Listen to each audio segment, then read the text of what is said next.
The chopper's rotor blades sliced through the early morning fog like knives. Inside, Kobe Bryant's voice crackled over the radio, calm but tense, almost hesitant. A cryptic phrase escaped his lips, "We're not supposed to be here yet." Moments later, a sudden jolt threw everything off balance. The instruments blinked erratically, shadows danced across the cockpit, and the world outside turned into a blur of gray mist. It was supposed to be a routine flight, a simple journey to a basketball tournament, but the call records reveal something chilling. Someone or something was watching, tracking every second. Whispers of mistransmissions, fragmented messages, and unexplained silences paint a picture that doesn't match the official reports. Could it have been just pilot error? Or did the lines of reality fracture at that precise moment, leaving fate and timing twisted like tangled wires? One thing is certain, the clock in that helicopter was not just counting minutes, it was counting down a secret. And by the time the first scream of metal striking hillside echoes faded, the world would never hear Kobe's full story again. Something dark, something deliberate, had begun, and the call records are the only trace left behind long before that fateful morning in January 2020. Kobe Bryant's life had been a web of brilliance and shadow, triumph and unspoken tension. From his earliest days in the basketball courts of Philadelphia, he had carried the weight of expectation, a prodigy whose talent was matched only by his obsession with perfection. His father, Joe, had instilled a relentless drive, sometimes tender, sometimes merciless, and Kobe learned young that success came at a price. Every shot taken, every game played, carried with it whispers of legacy and the unyielding pressure of living up to the name Bryant. By the time he became the Black Mamba, Kobe had transformed not just the NBA, but the culture surrounding it. He built empires with his shoes, his books, his mentality, and his academy, yet beneath the surface, his life was threaded with emotional currents that few understood. The public saw championships and accolades, but behind closed doors, there were moments of isolation. The quiet ache of fatherhood entwined with the demands of fame, and the subtle fractures of relationships strained by time and ambition. Jana, his daughter, was his joy and his anchor, but even that bond carried the delicate tension of a parent trying to prepare a child for greatness while protecting them from the world's cruelties. In parallel, Kobe's professional entanglements had grown complicated. He had partnered with companies that leveraged his name, yet legal and ethical gray areas often lurked beneath those alliances. High-tech pharmaceuticals was one such partnership, or seemingly innocuous pre-workout brand whose business practices had begun to draw Kobe's scrutiny. The company's supplements, marketed aggressively under names that echoed his Black Mamba brand, had traces of substances that contradicted his strict ethical standards. The conflict simmered quietly, hidden in contracts, letters, and legal filings. Yet Kobe's vigilance over his brand and legacy made him a formidable opponent, a man willing to challenge powerful entities whose motives were opaque and whose influence stretched further than most realized. Meanwhile, whispers of secret societies circulated in the background of Kobe's life. Murmurs that his brilliance and influence had attracted attention far beyond the basketball court. The Black Bull, a clandestine group of influential figures, reportedly recruited high-achieving black individuals into a web of power and expectation, rewarding loyalty and punishing deviation. While the world saw Kobe as a disciplined athlete, some insiders claimed he had been navigating an invisible labyrinth of alliances and obligations, carefully balancing the demands of these shadowed networks with the responsibilities of family, business, and public persona. These pressures, invisible yet omnipresent, added an undercurrent of tension that few outsiders could perceive, but that shaped his decisions, his movements, and perhaps even the choices that led to the day of the crash, the night before the flight. Kobe's schedule was punctuated with calls, texts, and meetings, each one a thread pulling him in multiple directions. Conversations recorded on company devices reveal hints of unease, questions about compliance, mentions of missed deadlines, and cryptic phrases like, "We need to resolve this before it escalates,"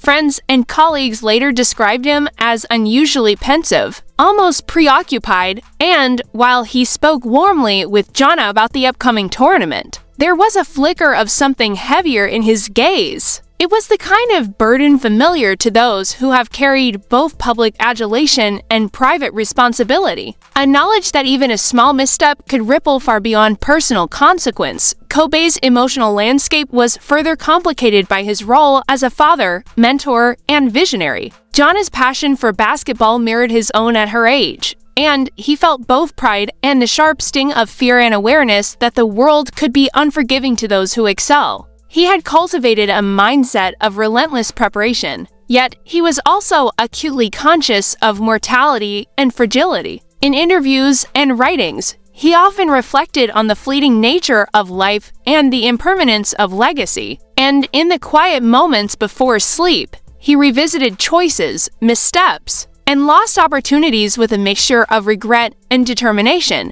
Even his closest allies sensed that something had shifted in those months before the crash. Small disagreements with business partners, subtle evasions in communication, and unexplained cancellations hinted at a growing storm. The Black Mamba brand, once a symbol of confidence and unassailable dominance, had become entangled with threats both mundane and opaque. Legal documents, private correspondence, and witness accounts now suggest that Kobe was more than a basketball legend. He was a man navigating a network of hidden pressures, some of which may have set the stage for the tragedy that followed. This backdrop of brilliance, ambition, and tension framed the helicopter flight in a way that transforms it from a simple tragedy to a moment weighted with history. The world saw a morning shrouded in fog. The world heard the crash. But the recordings, the messages, and the traces of that life reveal a story that was always moving toward a reckoning, a collision of legacy, power, and human vulnerability.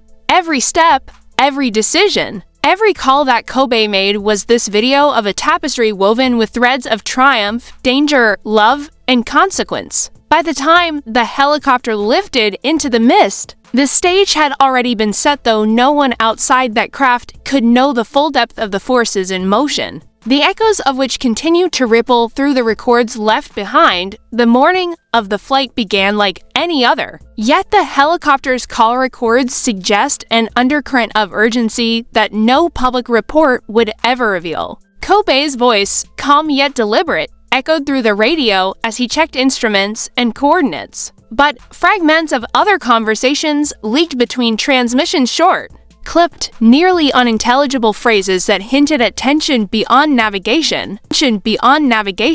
Somewhere between Orange County and Calabasas, a subtle shift occurred. The usual chatter of routine procedures was interrupted by a phrase that would haunt every later analysis. "They're watching the timing. Double check," Kobe murmured, almost under his breath. Whoever or whatever he was referencing, it was clear that something unseen was influencing this flight. A pressure invisible to the outside world, but heavy inside the cabin. At the same time, Kobe's professional conflicts had reached a critical boiling point. High-tech pharmaceuticals, the company that had been quietly exploiting his Black Mamba brand, had escalated to aggressive legal maneuvers. Internal emails suggest Kobe had just uncovered documents that exposed prohibited substances hidden in pre-workout supplements bearing his name, a discovery that could cost the company millions. The tension was palpable. Every call, every message from legal advisors, and every whispered warning in private meetings converged into a storm of anxiety that only Kobe could navigate.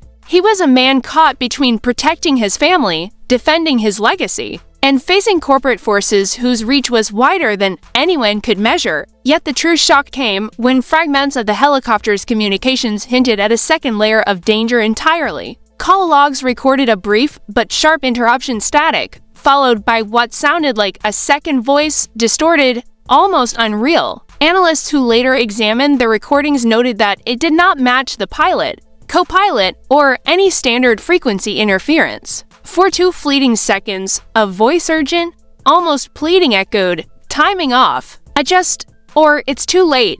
Whoever spoke remained unidentified. And though brief, the moment revealed a terrifying possibility. The helicopter's course may have been influenced. not by wind or human error alone, but by external interference. Subtle and deliberate. Inside the cabin, the tension between Kobe and his pilot, Bryant, escalated as instruments flickered and visibility dropped. Kobe, known for his perfectionist mentality, began questioning maneuvers with an intensity that reflected both experience and apprehension. "We can't just follow the usual path," he said. Voice sharp, "We need a calculated approach." The pilot responded calmly, but with a firmness that masked underlying unease, revealing a dynamic of trust and friction. In hindsight, experts would debate whether these moments of hesitation contributed to the tragedy, but the call records make it clear that Kobe was not merely a passenger. He was a participant in a complex orchestration, aware of potential threats that no one outside the helicopter could perceive. And then came the first shocking twist. Midway through the flight, as the craft entered a thick cloud bank, an anomaly appeared on the instruments. Sudden, inexplicable discrepancies in altitude readings and artificial horizon markers. The helicopter lurched, instruments alarmed, and the cabin's normal rhythm fractured. Kobe's voice, recorded in short, precise bursts, reflected immediate comprehension of the danger. "It's not the fog. It's changing faster than the weather report." The implication was staggering. Something perhaps environmental, perhaps intentional, was manipulating the flight, testing the crew's reactions in real time. No training could have fully prepared them for this type of variable, and the realization struck with immediate intensity, simultaneously. Kobe's legal adversaries, represented by fragments of call notes and emails, had been unaware of his discovery regarding illegal substances and branding manipulation. This created an invisible race. The moment the helicopter lifted off, Kobe had already begun signaling his awareness of threats on multiple fronts: corporate, personal, and possibly clandestine. The records suggest that he was balancing technical flight concerns with strategic mental calculation, a dual focus that underscored his razor-sharp attention, but may have increased the cognitive load on the small cabin crew. Every second mattered, and the clock was unforgiving. By the time the helicopter began its descent toward Calabasas, the first twist had fully revealed itself. The danger was not only environmental or mechanical, it was layered, multifaceted, and potentially human-directed. What had begun as a routine flight had become a crucible of tension where corporate ambition, hidden adversaries, and possibly secretive organizations intersected in ways no one could predict. For the first time, analysts reviewing the recordings realized that Kobe Bryant's death might not have been the simple pilot error the public was told. There was evidence, however subtle, suggesting intervention, manipulation, or foreknowledge that went far beyond the conventional explanation. The helicopter's instruments went dark for fleeting moments, and the call records ended with a chilling final fragment: "Stay, stay." Kobe's voice, urgent, almost pleading, as if aware that the next seconds would define the irrevocable outcome. The shock of realization is undeniable. The first twist was not the crash itself, but the revelation that multiple layers of threat had converged inside the cabin, turning a routine flight into a fatal nexus of suspense, risk, and hidden forces.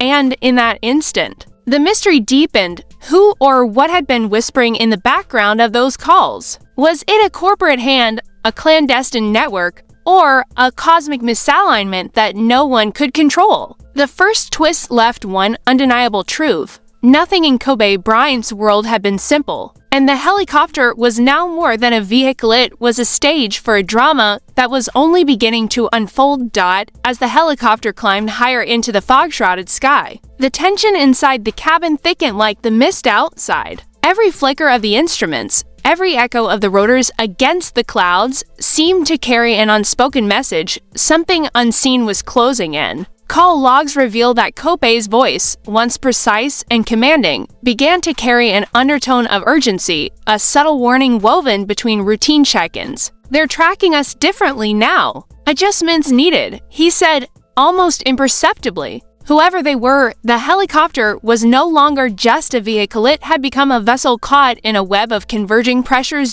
Meanwhile, the world outside the helicopter began to intrude. Communications intercepted on the call records suggested an invisible chorus, static-filled whispers, distorted messages, even fragments of what sounded like deliberate interference. Analysts later noted that these messages could not be attributed to mechanical failure, weather, or normal radio noise. Each anomaly seemed to toy with the crew's perception, as if reality itself were bending around the helicopter. It wasn't just the pilot navigating the craft. The environment, the technology, and unseen forces were all in flux. Inside, the psychological strain was mounting. Kobe's awareness of corporate conspiracies, the high-tech pharmaceuticals conflict was intertwined with the possibility of clandestine observation. Each transmission carried double meaning, public procedure on the surface, private calculation beneath. He was not only protecting his physical path, but simultaneously processing the implications of documents he had uncovered days prior evidence of illegal substances in products bearing his Black Mamba brand. The potential for financial and reputational devastation created a palpable tension in his tone, one that is unmistakable in the fragmented recordings. Then came the first visible escalation. Midway through the journey, the instruments began registering conflicting readings. Altitudes shifted in impossible ways. Navigation systems flickered, displaying coordinates that led nowhere. The fog outside thickened unnaturally, obscuring every visual reference point. Call logs capture Kobe instructing the pilot, "We need to recalibrate manually. Trust your instincts, not the readings." These words, simple on the surface, reveal a deeper truth. The helicopter had become a trap of perception, forcing the crew to choose between instinct and flawed instrumentation. And just when the cabin seemed to find a rhythm, the second major twist struck. The fragmented transmissions recorded something impossible, a secondary voice, soft, insistent, almost spectral, cutting through static. It echoed phrases like, "Adjust now, before it's too late. Timing is off." Neither the pilot nor Kobe had issued these words, and no external broadcast could account for the voice. Analysts studying the recordings posthumously concluded that the helicopter may have been manipulated mechanically, electronically, or even psychologically by an unseen agent. The realization shook everything. If external interference was possible, the accepted narrative of pilot error alone no longer sufficed. In tandem with this eerie auditory anomaly, the legal storm surrounding Kobe's business entanglements intensified. Internal communications suggest that high-tech pharmaceuticals had recently been alerted to Kobe's scrutiny of their supplements. Anonymous sources later hinted at meetings and whispered conversations that positioned him as a growing threat. The timing of the helicopter flight, juxtaposed against these pressures, casts an ominous shadow over the recorded conversations. It is as if the flight itself became a crossroads, a point where personal, professional, and perhaps clandestine pressures collided with fatal precision amidst the technical anomalies and corporate stakes. Kobe's emotional state adds yet another layer of tension. Recordings indicate he repeatedly referenced John's safety, his legacy, and the responsibility of protecting those within his orbit. His tone alternates between calm, commanding, and urgent, each transition hinting at the psychological burden he bore in real time. The helicopter, in essence, became a microcosm of his life, a vessel navigating turbulence, threats, and moral imperatives, with stakes amplified beyond measure. The second twist crystallizes as call records reveal a subtle but undeniable pattern. The interference was not random. Certain phrases, timestamps, and instrument anomalies occur in repeated sequences, almost as if orchestrated. Every microsecond seems timed to challenge, distract, or destabilize the crew. The helicopter, while physically intact, had entered a domain where normal causality was disrupted. For observers, the recordings suggest that pilot error and weather were only this video of the story. Layered atop these were subtle forces, unknown, deliberate, and potentially hostile, that played a decisive role in the unfolding disaster. By the time the helicopter neared the final approach, the true scale of the twist becomes undeniable. This was no ordinary accident. Multiple threads converged: corporate malfeasance, clandestine influence, and technological anomalies, creating a perfect storm of unseen pressures. The call records, once considered routine, now read like a cryptic diary, chronicling a high-stakes confrontation with forces that were never fully visible. Each transmission, each fragment of speech, hints at knowledge and awareness that the public will never fully hear.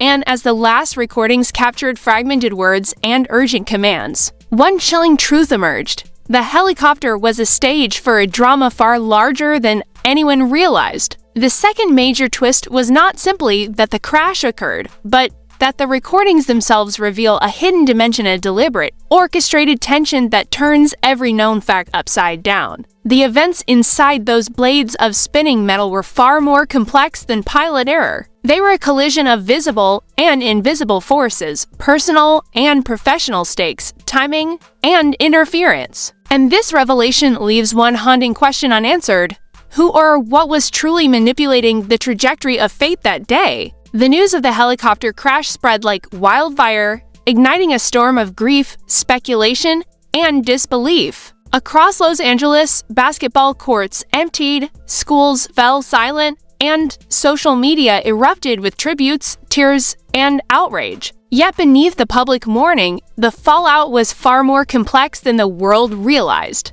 Call records intercepted communications, and insider accounts suggest that Kobe's death was not merely a tragic accident. It sent shockwaves through networks he had been entangled with for years, exposing fractures in relationships, alliances, and power structures that were usually invisible to the public eye. Friends and family were left grappling with a reality too painful to comprehend. Vanessa Bryant's grief was compounded by the sudden absence of not just her husband, but her daughter, Jana, whose future had been intertwined with Kobe's mentorship and guidance. Loved ones described moments of silence so heavy it seemed to press against the walls, the air thick with unspoken questions. Among teammates, protégés, and colleagues, rumors began to circulate. What had Kobe uncovered? Who had reasons to silence him? The emotional fallout was a tangled web of love, anger, and suspicion, intensified by the cryptic fragments of his last communications that hinted at danger unseen. In the corporate world, Kobe's legal entanglements with high-tech pharmaceuticals became a point of intense scrutiny. Analysts and journalists dissected prior emails, contracts, and filings, searching for clues in the timing of his death. The company's executives, once seemingly untouchable, faced a wave of public pressure, regulatory inquiries, and media speculation. While official reports maintained that the crash was caused by pilot error, the narrative of a high-profile dispute added an undercurrent of mistrust. Public perception began to fracture. Some saw a devastating accident, others whispered about deliberate intervention. The tension between these interpretations fueled a climate of uncertainty and fear, leaving even casual observers questioning what had truly happened. Meanwhile, Kobe's association with clandestine networks, rumored to include the Black Bull, became a focal point of speculation. Sources later claimed that high-achieving individuals aligned with such secret societies were often subject to invisible pressures, loyalty tests, and hidden obligations. For Kobe, who had reportedly begun to distance himself from these structures, the timing of the crash added an extra layer of intrigue. The public, unaware of these hidden dynamics, could only glimpse fragments, cryptic gestures, subtle warnings, and the unexplained phenomena recorded on the helicopter's call logs. Each revelation seemed to deepen the mystery, transforming personal loss into a broader narrative of power, secrecy, and consequence. Social media amplified the emotional fallout in unprecedented ways. Platforms became virtual memorials, rumor mills, and investigative forums simultaneously. Some posts celebrated Kobe's legacy, others dissected the flight's call records line by line, looking for inconsistencies or hidden messages. The public debate splintered into camps: those who accepted the official narrative of pilot error, those who suspected corporate malfeasance, and those who entertained the possibility of clandestine interference. Every tweet, video, and post became a reflection of collective anxiety and fascination, turning grief into a public spectacle of theory and conjecture. Within the basketball community, loyalty and emotion collided. Teammates, rivals, and protégés were forced to confront not only the loss of a legend, but the potential ramifications of his final discoveries. Conversations that might once have been private became charged with speculation and hidden concern. Coaches whispered about missed opportunities and potential warnings. Agents reviewed contracts and agreements in search of subtle threats. Family friends wondered aloud if there had been a hidden dimension to the tragedy. Kobe's death, though physically instantaneous, reverberated through professional networks, leaving an emotional imprint that blurred personal sorrow with professional anxiety. In smaller circles, intimate accounts of Kobe's last days emerged. Friends spoke of his protective instincts toward Jana, his meticulous attention to detail in business affairs, and his awareness of forces that few could see. Call fragments suggested that he had been navigating multiple challenges simultaneously: corporate scrutiny, family responsibilities, and subtle interference from unknown entities. The public, though largely unaware of these layers, began to sense that the tragedy was more than an accident. Each revelation, however fragmentary, painted a portrait of a man confronting danger, timing, and mortality in real time. By the end of the week, the emotional landscape had transformed. Grief was universal, but understanding was fragmented. In memorials, candlelight vigils, and online tributes, the public celebrated Kobe's life, unaware of the deeper complexities that the call records hinted at. Rumors about corporate involvement, secret societies, and technological interference swirled beneath the surface, intersecting with personal mourning and professional uncertainty. Kobe Bryant's death became more than an individual tragedy. It became a prism through which power, secrecy, and emotional resonance were refracted, leaving the world to question what they knew about fate, legacy, and the hidden forces that can shape a life in its final moments. The fallout would not end there. The story, as the call records hinted, was far from complete. Every recorded fragment, every internal note, and every whispered warning suggested that the true implications of Kobe's final moments were only beginning to emerge. Families, friends, corporations, and secretive networks alike were left to navigate a new reality, one in which grief, suspicion, and unspoken truths intertwined to form a tapestry of fallout that was as emotionally charged as it was mystifying. The helicopter crash was the spark, but the fire of consequence was spreading, fueled by unanswered questions, unverified theories, and the haunting echoes of a man whose final journey was recorded in fragments,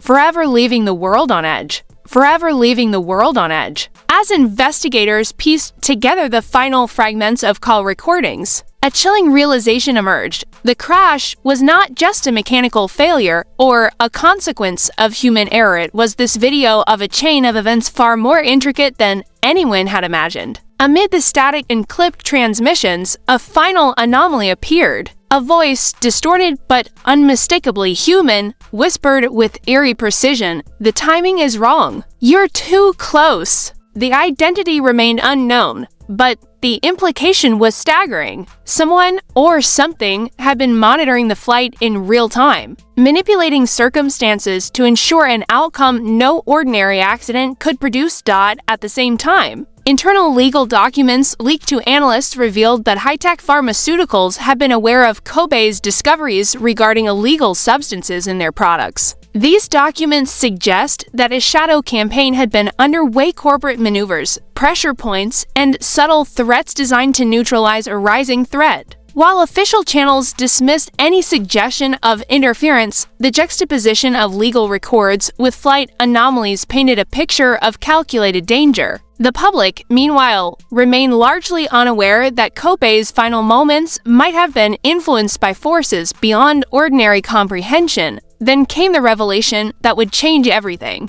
Experts analyzing the helicopter's navigation systems found anomalies impossible to attribute to fog, wind, or pilot error alone. Instruments appeared to fluctuate in ways that matched the timing of the strange voice fragments captured in the call logs. It was as if the helicopter itself had been ensnared in a web of interference, a device subject to external pressures deliberately timed to create confusion and uncertainty. For analysts, the implication was horrifying. Kobe Bryant's final flight may have been targeted, but by whom and why remained a mystery that extended far beyond simple explanation. And yet, the most shocking twist lay not in corporate or technological interference, but in the personal dimension. Call fragments reveal Kobe's repeated concern for his daughter, his family, and his legacy. He knew the stakes and, in those final moments, appeared aware that multiple forces converged in ways no one else could perceive. The recordings show him alternating between calm, precise instructions and moments of urgent warning, a man simultaneously piloting a helicopter, navigating danger, and protecting those he loved most. In these snippets, a haunting clarity emerges. Kobe understood more than anyone around him, and his awareness may have made him a target. The cliffhanger crystallizes in the final seconds captured on the recordings. The helicopter enters dense fog. Instruments flash, altitudes shift inexplicably, and the pilot struggles to maintain control. Amid this chaos, a final, nearly indecipherable phrase emerges from Kobe's voice. "It's not what it seems. They're watching." Then silence. The recordings end abruptly, leaving investigators, analysts, and the public with a terrifying ambiguity. The crash occurred, lives were lost, but the deeper truth, the who, the why, and the unseen forces at play remains unresolved. In these final moments, the narrative transforms from tragedy into enigma. Corporate greed, clandestine networks, technological anomalies, and personal awareness intersect to create a story that defies simple explanation. The helicopter's fall was literal, but the implications were metaphorical, a descent into hidden truths, conspiracies, and unanswered questions. The final twist is not merely that Kobe Bryant died, it is that his death opened a doorway to secrets the world has only begun to glimpse. As the screen fades to black, the listener is left with one question echoing in the mind: who, if anyone, controlled the strings of that fateful flight, and how many more truths remain hidden, waiting for someone to uncover them? What would you do if the world you thought you knew was only half the story? If the final moments of a legend were recorded, analyzed, and yet still shrouded in mystery? Kobe Bryant's last flight wasn't just a tragedy, it may have been a window into forces, secrets, and agendas that most of us will never fully understand. The call records, the anomalies, the corporate pressures, and the whispered warnings all point to a reality where the line between accident and intention is blurred. We want to hear your thoughts. Could corporate greed, secret societies, or unseen manipulators have played a role? Or was it simply the cruel twist of fate amplified by coincidence and human error? Dive into the records with us, piece together the fragments, and weigh the evidence yourself. Every theory, every question, and every suspicion matters. Comment below with what you believe really happened. Share your insights, debate the possibilities, and let the discussion unfold. Don't forget to subscribe and hit the notification bell. You won't want to miss the next chapter, where even more shocking revelations could change everything we thought we knew about that fateful day. Remember, sometimes the story doesn't end where the tragedy ends, it only begins.